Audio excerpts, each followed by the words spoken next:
Ni kama kuna kitu inafanyika sasa, lakini tumejirudisha. Ingia hapo, ingia kama jamaneni. Welcome again.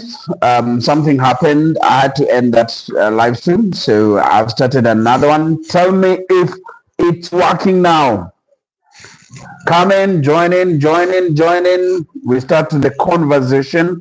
Why Kenyans are angry at President William Ruto's government. Why Kenyans are angry at President William Ruto's government.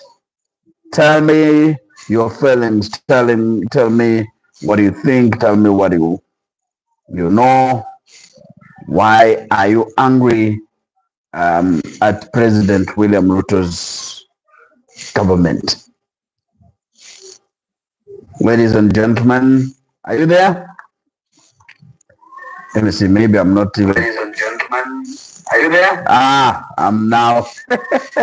Thank you so much, those who have joined in again. 4 already here. Thank you so much, guys. Remember to leave a comment. Remember to say, tell me your name, where you're watching us from, and what you feel about the finance bill, because Kenyans are actually angry and they say they don't want the finance bill as it is today. There are many things they want, and they say they don't want it amended because the government says, remember President William Ruto said the other day that he's willing to listen to the young men and women who have been on the streets protesting against the finance bill. But from where I sit, and I will repeat what I said when we began the first live broadcast that disappeared, that had a problem, it's much more about something that has been boiling. It's much more about dissent. It's much more about people having a problem with not just government, but the way things are going, because the cost of living is just become hard. And I'll use one example, which is me. I love using sometimes I love using myself as the example.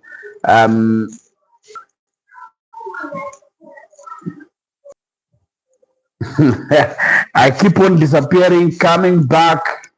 I don't know what is happening to my broadcast, but where I saw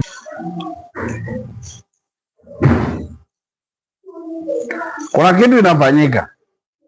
Can't just tell me that inakuja inapotea. Kwani mimi peke yangu niko hii Kenya, niko na internet? I'm seeing some people live, but mine inakuja ikipotea. Now, because I'm if someone is trying to, I know if they are listening and trying to bring my net down, I'm here, and I want to tell them that I will not bog down. Let me say one thing. Every single day, I used to use fuel, which is like every single day, I am using 2,000 Kenyan shillings, or between 1,500 and 2,000. So it's, when I say I'm feeling the wajama, ni kama tuachana na hii live yake ya Mungu. Sasa ni kama wameniweza. I can't do anything. Nikianza inapotea. But I will still hammer within this breaks. So I was saying, people are angry. And they are angry because things haven't been working. And when you look at the last 2 years, things have just been becoming worse. But you have to go back on the backdrop of the 2022 presidential election and the presidential campaigns. During that time, President William Ruto, who was the deputy president then, campaigned on the backdrop of uplifting those on the lower pedestal. Those the young people who do not have jobs, he promised them jobs. He promised them amambogas, people who are hustling, everything. He said he gonna change their story.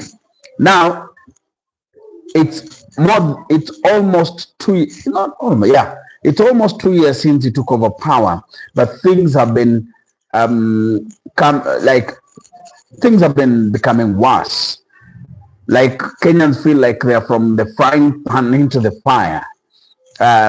Yes, there was a big problem, there were big challenges during President Uhuru Kenyatta's period, and that is why they feel there needed to be a paradigm shift.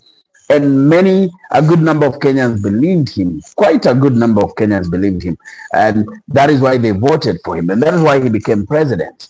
But now, 2 years into his rule, Kenyans are suffering. They have a problem.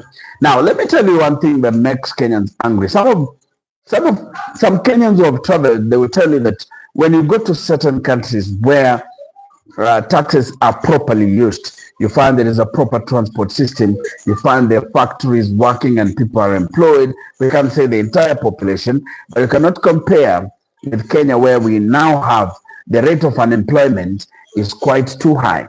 Young Kenyans leaving university and they don't have where to go. They don't have, ni kama hawana mbele wala nyuma, na mambo yanaendelea kuwa tu magumu. So that is why the frustration has been on social media. For those of us who have been keen on social media, we could see and we could tell, and we used to tell people that, you know, the reason why Kenyans are revolting, and especially the young Kenyans, it boils down to many factors. And I've talked about unemployment. Now, let me talk about the lack of development. Now, during President Uhuru Kenyatta's time, things were bad, but people would move around. They could see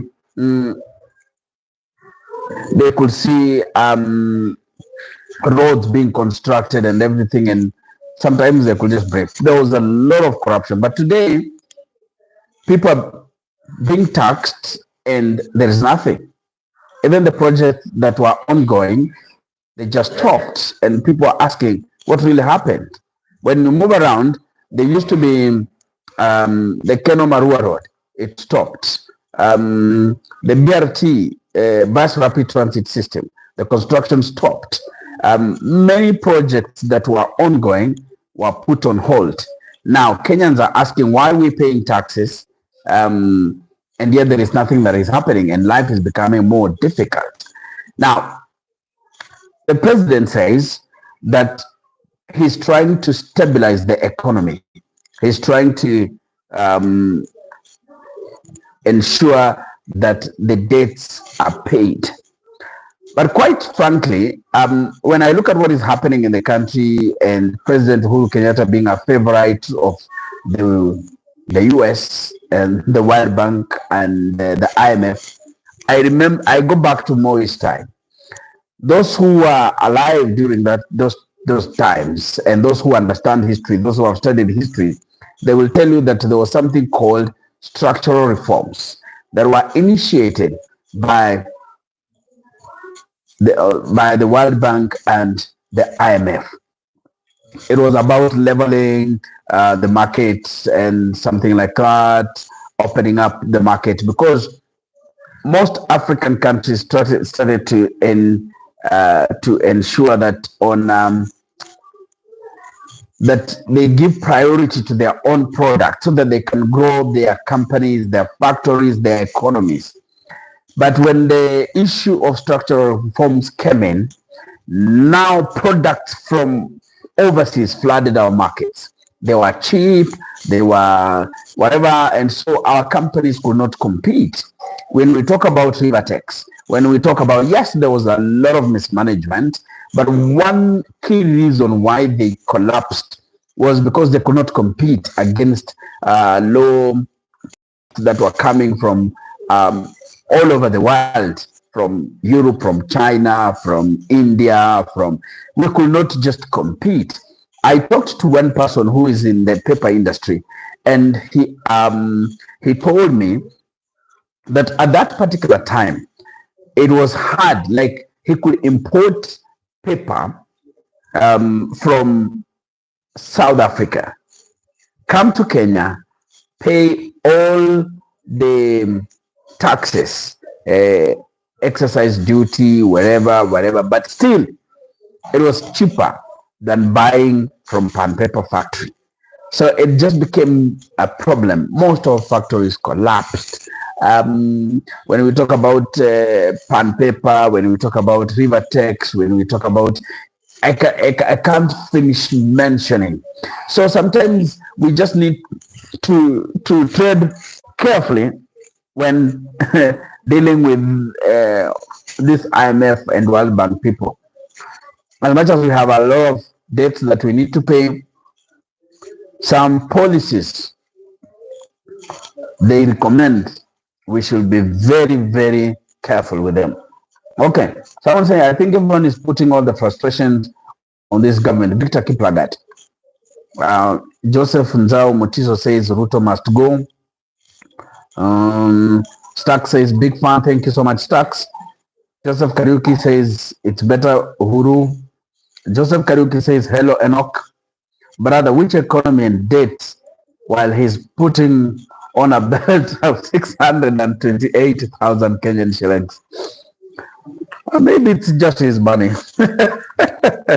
But the point I'm trying to make is that Kenyans are frustrated. You see what Joseph Kariuki is saying. Many people are saying, many people are looking. I saw the other day someone took a picture of the shoes my good friend Aaron Cheriot, the senator of Kericho, was putting on.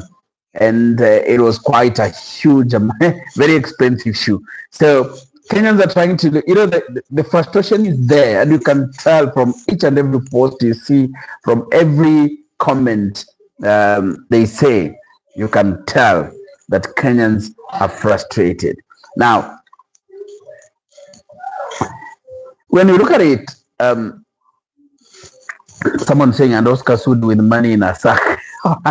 Talking of Sunday, it's good to give to church. But people are looking at it and saying, if someone is taking more than 2 million every Sunday to a church, every Sunday, 2 million Kenyan or 3 million Kenyan shillings. I saw someone was done some calculations. 3 million Kenyan shillings times 4 Sundays, that is 12 million every month. So someone was asking, 12 million every month. That is just church. Where are you getting the money? Where are you getting the money? There is one thing the new constitution wanted. The current constitution we have, the 2010 constitution, it heavily concentrated on accountability of public servants, but it was watered down through several legislations. Because one thing, there was something that had been kickstarted after the promulgation of the constitution, and especially during Uhuru Kenyatta's first part of the government, where civil servants were to declare their wealth. And then it could be very easy for the media, for the common or the public to vet that if you told us in 2013 that your net worth is 50 million, if we vetted and found that your net worth is 50 million, how come in the next 5 years, which kind of business were you doing that you are able to create and become a billionaire in 5 years? It could have been very easy, but politicians now, with what they did, they watered it down. Now you cannot actually monitor public servants, and especially if they misappropriate or they steal public funds. Kazi yake ni create poverty kwa kubomolea watu manyumba bure kabisa. Bro, this is just tutatenga, tutaweka. How do we even trust that the debt is at 12 trillion, labda hata imefika 20? See, Kenyans are venting. You guys, if you're there, continue. We are having a conversation here. Thanks for those who are here. Thanks for those who are leaving behind some comments, talking to us. And we thank you.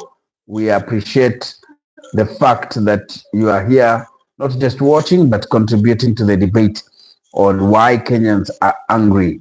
I've talked quite a number of things. I, when in the first part, which had a problem, I had talked about the education system.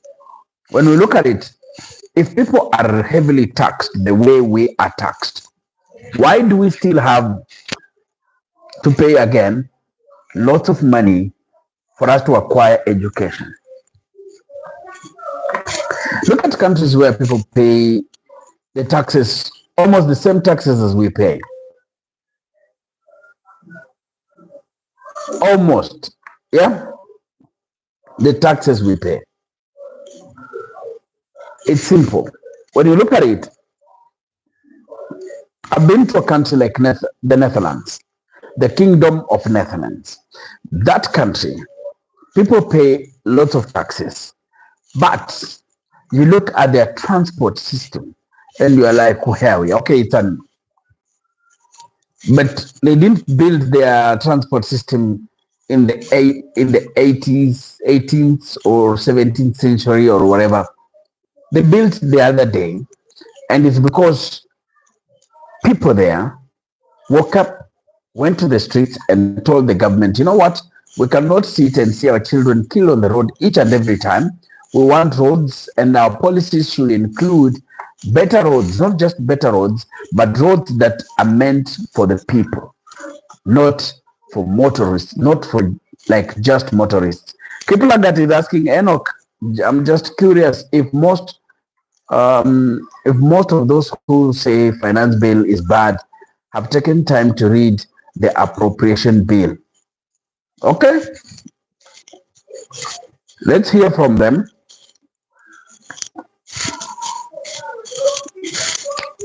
Bro, wacha Netherlands. Qatar walianza kujenga nchi from 2005 and now it's past Kenya, ikiwa hapo tu imehost hata World Cup.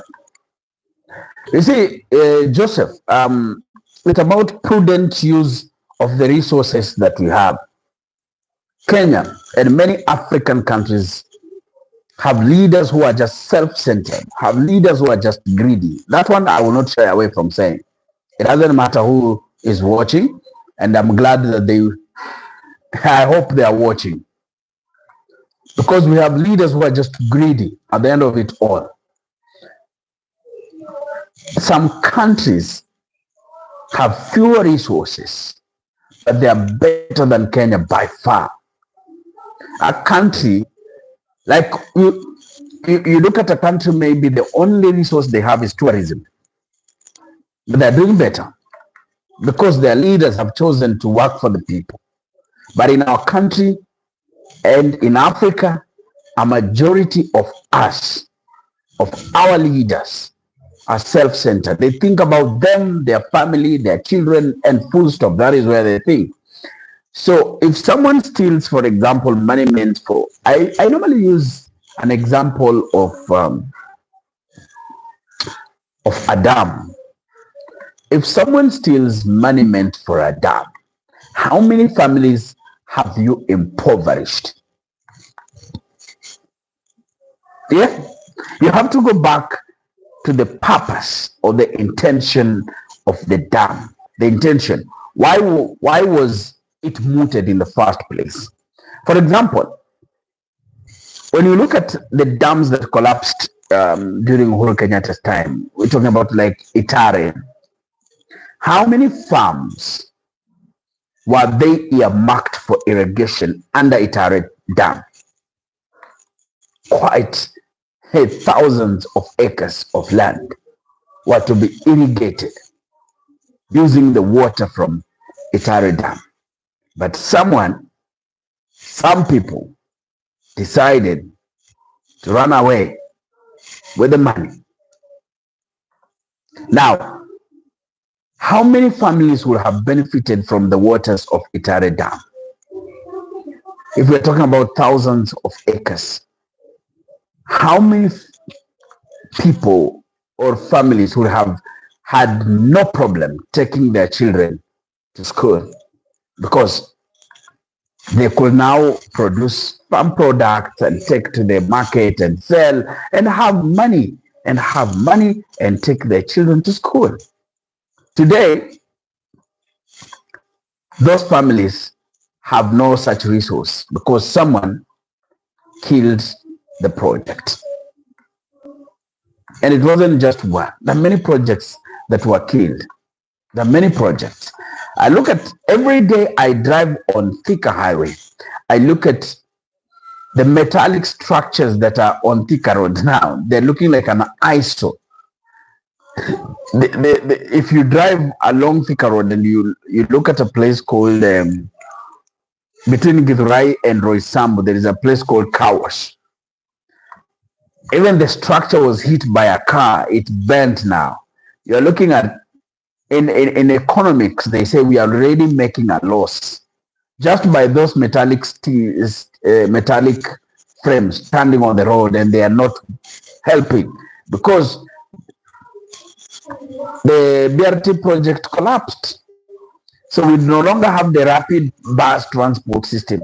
A time when I was envisaging that at this particular time in my life, I would be walking to a bus station or drive to a bus station, park my vehicle there, enter a bus, pop to Nairobi, then come back.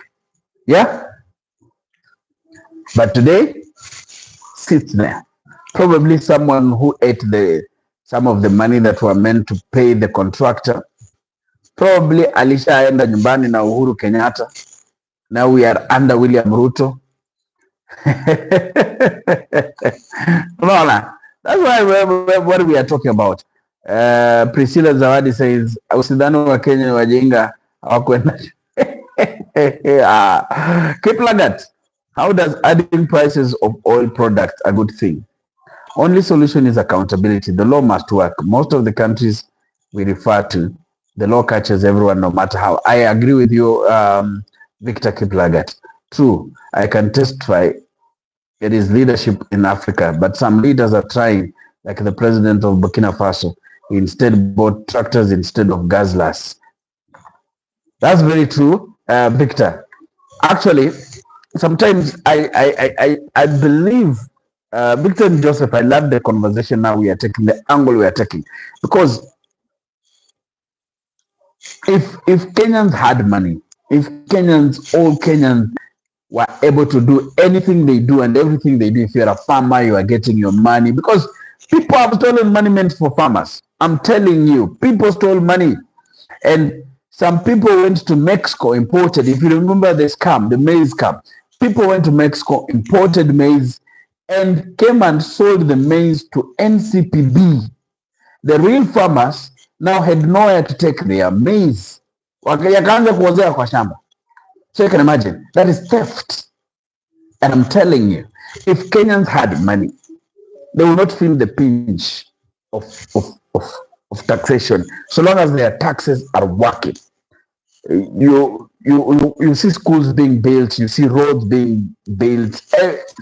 You will not be. But today, the reasons why we are angry, and many Kenyans are angry, including me. I'm angry. I will not lie. I'm angry.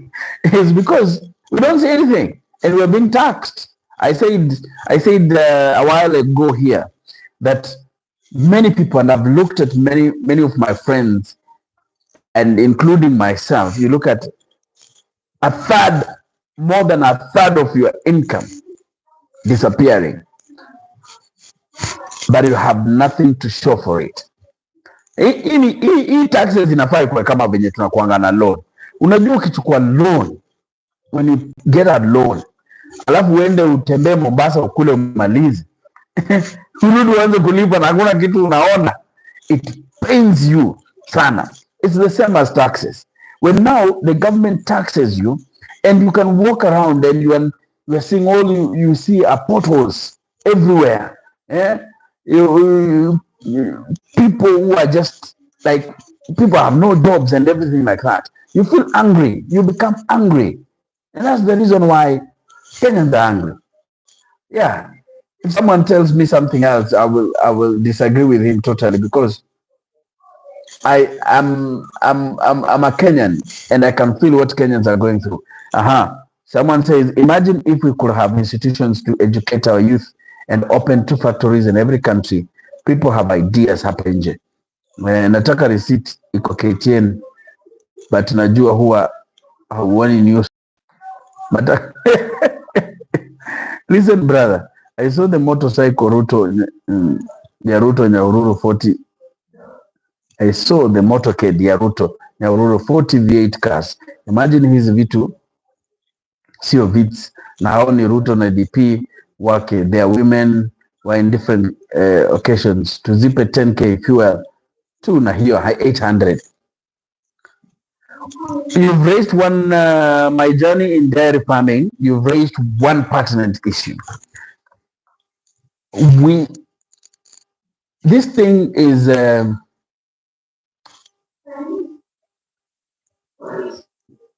this thing inaitwa wastage is a lot in our, and when Ruto came to government, he talked about wastage, and akasema they are going to deal with the issue of wastage in public resources, in government. But today, when you look at it, the biggest wastage iko kwa government. The biggest wastage is in the executive. Let me say executive. The trips, the everything. Sometimes you look at things, me, you know, I will say, I accompanied Uhuru Kenyatta abroad many times. Sometimes I would look at and question why some people are on that trip. And I looked keenly on the President William Ruto's trip to the US, and I saw the same thing. Some people don't make sense.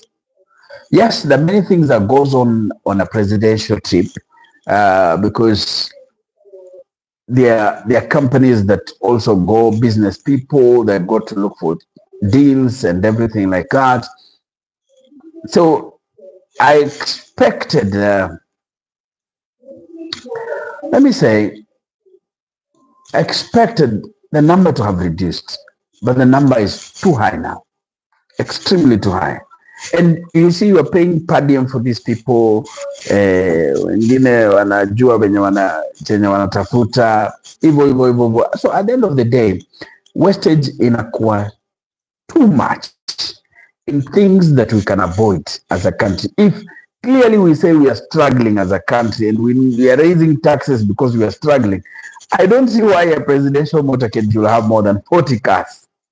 Why? Every now and then, every weekend, not every weekend, every day, a presidential motorcade has more than 40 cars. And they are not simple cars. They are not your car, my car.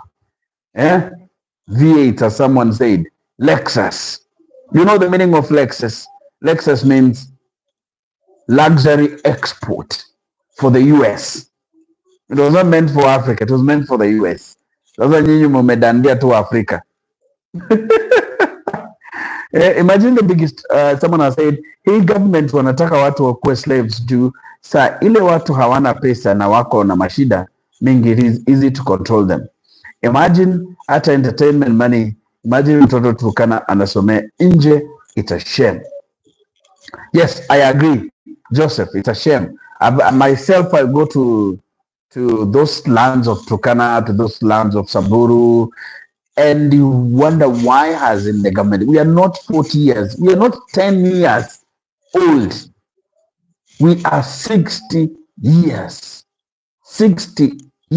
of independence. People still somea chini ya mti. And now we are doing budgets of trillions of shillings. Trillions. But people still wanaenda shule, wanasoma chini ya mti. It's the irony of our leadership. It has been there, but why? I'm loving one thing that we are awakening up, and I've seen especially the young people who have been delayed back in the society. Now they have taken, and actually now they are leading. They're the ones now showing us the way. They are saying, you know, guys, nyinyi mumelala. Mumekuwa kwa usukani lakini mumelala. And I'm loving it because at the end of it all, it's not about hating a government. It's about ensuring that the government is accountable.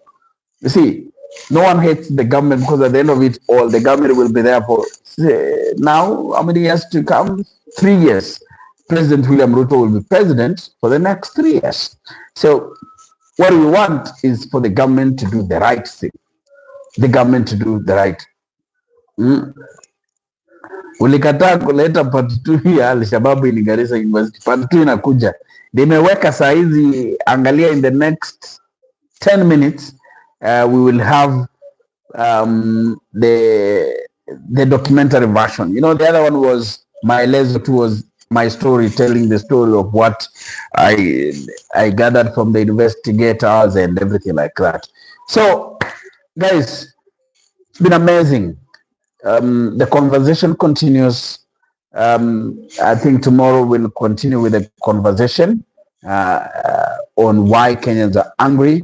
I will look for a deeper understanding of some few things, then we'll come and have a concrete debate. For now, let me say bye. I have some issues to handle and I have some things to take care of.